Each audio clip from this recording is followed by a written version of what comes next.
Hey, free-to-play gang, welcome back to another video. So this is one of the most highly requested Esper showcases that I've received for like the past couple of days, or at least since her debut, right? So this is Guang. She is the Vermilion bird and she is wind type. So let's take a look at her skills, followed by her relics, and finally her growth, aka her ascensions as well. And one question that I receive a lot of time is, do you need to max skill her? And to that, I would say yes, because take a look at her third skill here, right? It has a cooldown of 5 turns unless you cap her out. So I do think that it's quite important to cap her out. But anyway, let's start with her first skill here.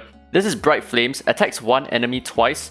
Each hit deals 60% of attack damage. Each hit grants Vermilion bird 15% AP, so it goes up to 30% on a double hit.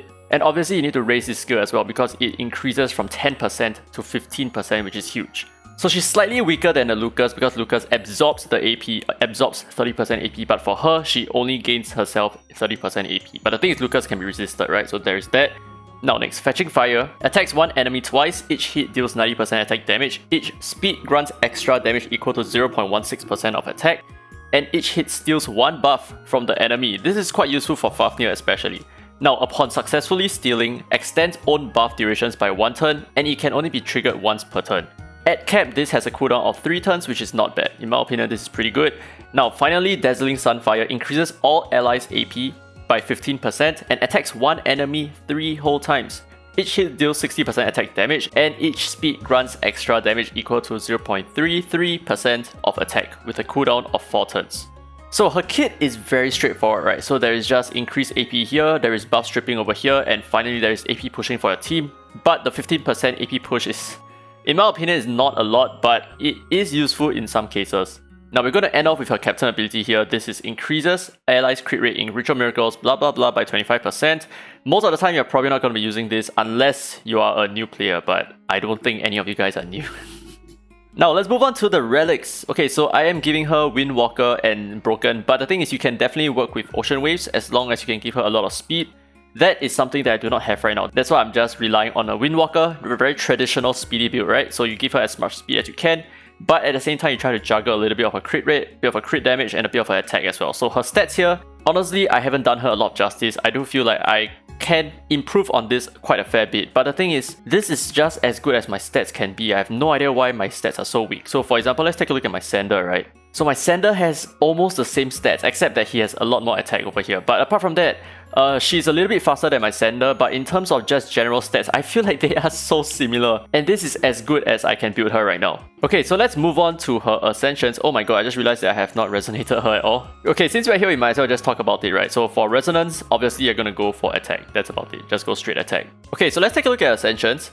So she has flat attack, which is pretty good. HP, really good. HP percentage, which is just like, oh no, this is not very good anymore, right? Attack percentage by 15%.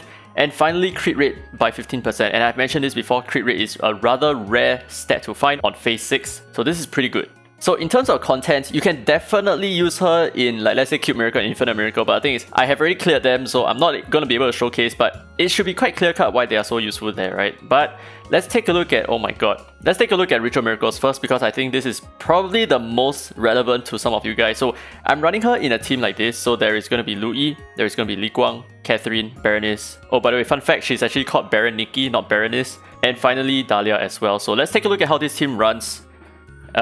It's pretty straightforward. She has multi-hits, 2 hits, 2 hits, and 3 hits, and she gives the entire team AP, which works in Fafnir right now. And among other good stuff like stealing buffs, for example, and giving herself more AP on her normal attack. So that's pretty cool.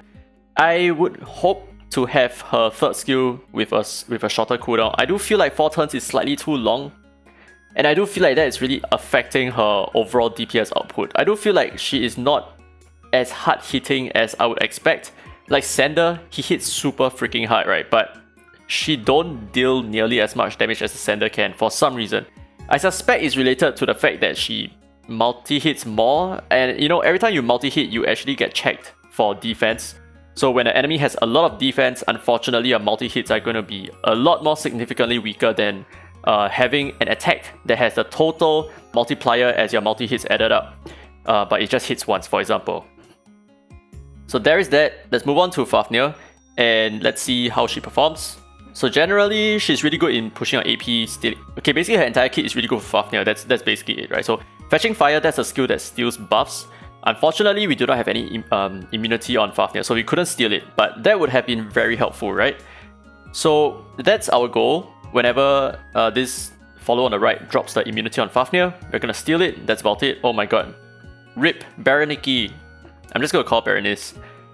But this is where Catherine comes in very handy. So you see, Catherine is stunned, and because she has the Divine Blessing relic set, she's gonna move even faster to get out of her stun, and then cleanse the debuffs from my entire team. So that's a really good thing to have on her right now. Divine Blessing, which no one seemed to use previously, right? So after this run, we are definitely going to check out her DPS and see how she compares to, like, let's say Louis. So I think for Fafnir, don't look down on AP pushing. That is very powerful right now. So AP pushing is probably extremely meta. And oh my god, we are going to lose our Li Guang over here. Okay, no, we are not going to lose our Li Guang. Are we going to lose our Li Guang? Oh my goodness. Are we? We are okay, right? Yeah, we are okay, Oh my god. But anyway, AP pushing is really strong for Fafnir right now. So just bring Espers like Dahlia, Clara, Catherine as well, and Li Guang. There are many Espers, Unas as well. So there are many Espers that raise your AP, and those can be quite relevant right now. So for example, I think Sienna is okay, and Anki Chai is okay as well if you are running him side by side with Dahlia so that you can reduce the cooldown of your team. So there is that. It's not a super fast run, but that's because this is Fafnir after all. So in general, you normally wouldn't have super fast Fafnir runs, right? So let's see how long this was. Oh, that's a nice relic. 3 minutes, holy crap, that is super long. That's what she said. Alright, before I forget, let's take a look at the DPS output. Yeah, so Louis is still dealing like so much more damage than Li Guang, which is... It's quite surprising given that she scales off speed and she takes a lot more turns, but I mean, it is what it is. Okay, so another place that she's useful in is obviously going to be PvP. But let's find something that we can beat. Okay, this team don't really make a lot of sense for high tier, but let's just try this out for a little bit. I mean, he's trying to deal a lot of damage to Cleave, right? Oh my god, look at all of that. Okay, but anyway, this is not going to impact us all that much. So here's what's going to happen, right? We are going to use her to one-shot the Ollie. And okay, so the reason why I'm using a team like this and I'm using Lomi instead of Tia is just to show you that she works if you do not have a Tia. So Tia is also an AP pusher, but if you don't have a Tia, you can use her as the secondary AP pusher, and she also does a decent amount of damage. So we could probably take out Ollie in one hit. Right, let's see. Almost. Okay, but the thing is, now we actually push our team's AP a little bit, which allows our Drew to move up, and that's very important. So that's the part that I'm trying to capitalize on. So for example, I'm going to use my Liling to select this Clara over here for a good reason, right? I'm going to lower HP a little bit. So now this is what's going to happen, right? I'm going to use Drew, and thanks to my comments, they actually taught me that his third skill actually prioritizes enemies with low HP. So what's going to happen is I'm going to aim Ollie, kill the Ollie, and then move on to Clara and finally Gaius in one shot. So there you go, right? Just like that. Boop, boop, boop. Yeah, so this is how you can use Li Guang, because her third skill does a lot of single target damage, which the best thing is you take out the enemy, right? But if let's say you do not take out the enemy, then there's a lottery for Drew, because Drew is just going to cleave super easily from then on. So that's basically it. That's the gist of it, right? And yeah, here we go. Let's steal the buff. Ooh, nice. Yeah, we stole the buff, and that also extended all of our buff durations, which is pretty cool. And I guess that's about it. We kind of win this, I guess. Moving on to the next one. Oh, and here are the DPS spread. So yeah, obviously Liling, he's always going to deal a lot of damage. I'm actually super surprised why Drew is dealing so little. 35,000, that cannot be the case, dude. No, he did like hundreds of thousands of damage, dude.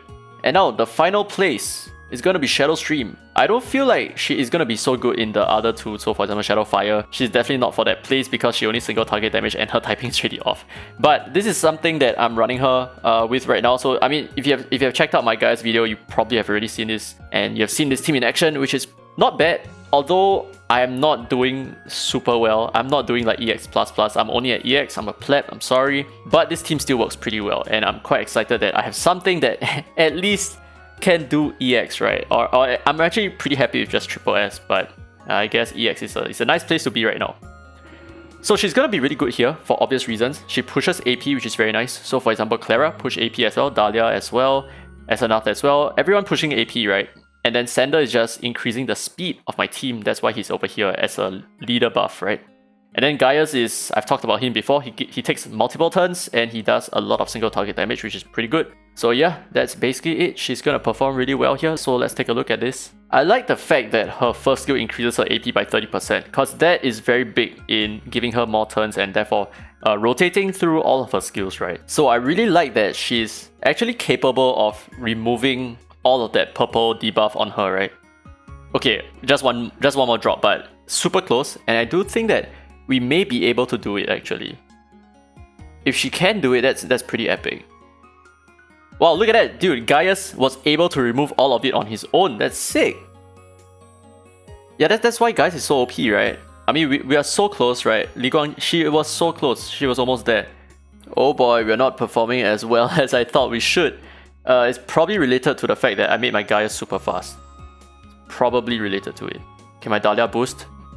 Oh, she didn't boost. That's it. GG. So that's it for the Li Guang showcase. These are the few areas that I can definitely see her very useful right now. I do not necessarily need to use her in Cube Miracle. That's because I have a lot of Espers that can perform the task regardless. But in terms of Temporal Tower, I do feel like she is still viable. You can definitely use her to push AP and act as the sole DPS, right? So for example, even in Temporal Tower level 50, if a lot of you guys have issue over there and you do have a Li Guang, I do feel like she is quite essential there. So if you do have a Sender and a Li Guang, you are going to take down Temporal Tower level 50 very easily. All the single target damage that you're going to deal to the boss is going to be massive. And all that AP control and AP gains is a really good combo between Sender and Li Guang whenever you can use the both of them. So yeah, Temporal Tower is definitely a very good place. And that's about it, Triple S. We are so close to EX. Major rip. But yeah, that's it for this video, guys. Hope you guys enjoyed the video. If you did, don't forget to leave a thumbs up. It really helps the channel. And subscribe for more Dislyte content. Now with that said, this has been Dairy Free to Play. And as always, I will see you in the next video.